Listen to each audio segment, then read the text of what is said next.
Hi, I'm Dr. Tina Malumfi at OrthoNorCal. I was trained at Stanford in the mid-90s in physical medicine and rehabilitation. I've been practicing spine intervention ever since. I'm an active member of the Spine Intervention Society. Many people want to know what an epidural is. Epidural, by definition, is the space surrounding the spinal nerves or the spinal cord. Typically, in a lumbar epidural steroid injection, I'm working 2 to 3 inches below where the spinal cord ends, which is way up here. Many people ask why we use steroids for epidural steroid injections. The steroids help shrink the inflammatory response from a herniated disc, such as you see here, or help shrink nerve roots that might be swollen from the chemical reaction from a herniation, or someone may have stenosis, a narrowing of a hole where the nerve exits out, or the central canal, and those steroids help shrink those nerves, fit in that space better. So how is an epidural done? We do it here in our x-ray room where I can see your spine in 2 dimensions. This wonderful machine here moves around the table and I get different views of your spine. So the patient is typically laying flat. I'm speaking to you the whole time. I use a very, very skinny needle here, and under the x-ray guidance, I walk this super thin needle into the hole where the nerve comes out. Patients can expect to feel the numbness from the anesthetic. Then they may feel some pressure as I'm putting the needle in, but they shouldn't feel a whole lot of pain.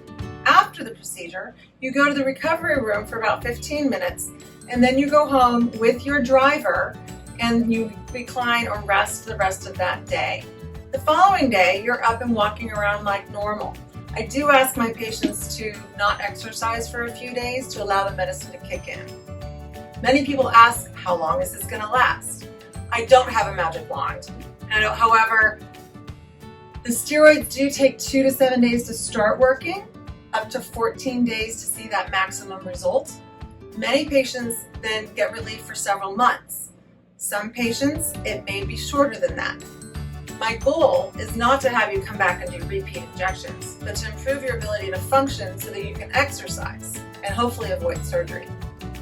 Many people want to know the risk of the procedures.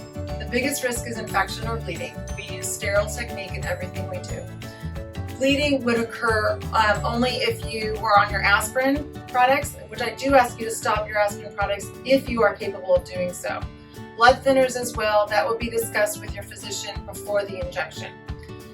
I use a super skinny needle for the procedure, and under expertise on our hands, doing this procedure, leading people on blood thinners is becoming more common.